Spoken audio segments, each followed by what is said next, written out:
And I don't know if any of you have heard of him. I've quoted him in some speeches that I've done. But he ended up homeless when he was 18.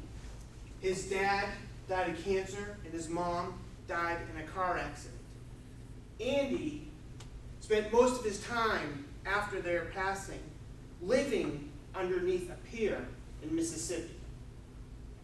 During his days, he would go to the library and read and read. He's quoted as saying he's read over 1,000 books. In his book, The Traveler's Gift, he goes back and visits those who had inspired him to get out of being homeless, and to get his message out. This past August, I attended the International Convention, and John C. Maxwell was the keynote speaker in receiving the Golden Gavel Award. How many of you have heard of John C. Maxwell?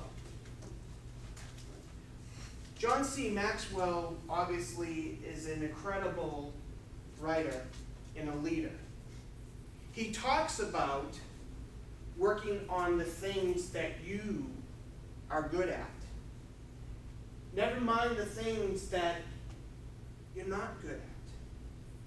I'm not good at math. I used to not be really good at speaking Southern. And I definitely have a hard time staying on track sometimes.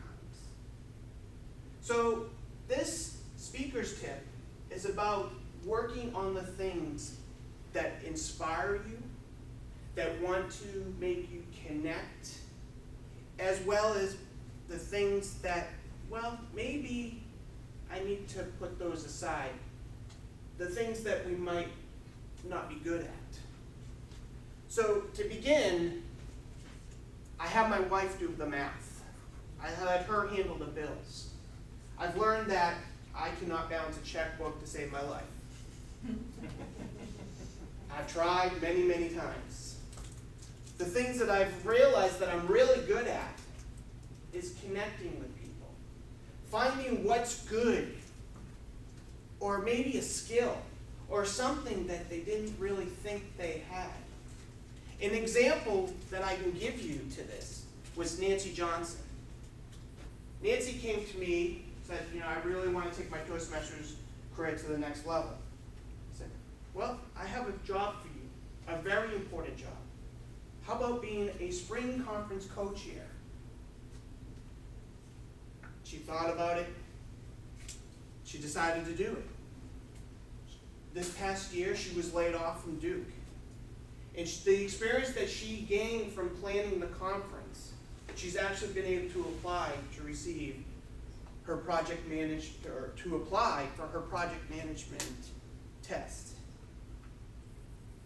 I know that that's kind of small in an instant, but it's somebody who did not realize what they wanted to do with their life, or how to use the skills learned in Toastmasters to develop a career out of it. Another person is Mark Greer. I don't know if any of you have heard Mark Greer speak. He's a member of Gastonia Toastmasters and has competed at the international level. The day we were holding our club contest, he came in and said, Bryan, I don't know if I'm going to compete.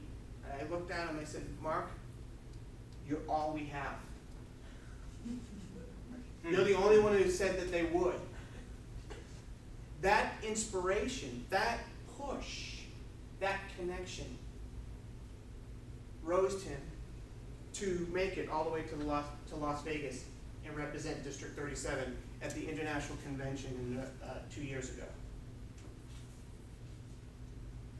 Another thing is when I was applying for jobs and interviewing, the question about Toastmasters would come up all the time. What is Toastmasters? What has it done for you? How can those skills apply to you here? Well, when I started at ADP, one of the reasons why they said they selected me is that they're looking for leaders. That I had the skills to bring to the table. A month ago, I got asked to serve on a committee in Alpharetta, Georgia. where they brought in the senior leadership of the company and future and potential leaders. I got to sit and have discussion with the president of ADP, Carlos Rodriguez. I got to stand up and tell him, I'm a leader, and this is what I believe in, and this is what makes a strong leader. Do you have the skills? Do you have the ability to connect to people, to motivate them? Because those are the skills I think I have. And as a speaker, I've learned that when you're speaking, it's not about me. It's about your audience. It's about connecting with them. And when you're not up here speaking, and you're out socializing, that's where your true colors come out. That's where people see the real you. This past week I got an email from a Toastmaster who's concerned about something. He's an area governor. He wrote to me and said, I trust you.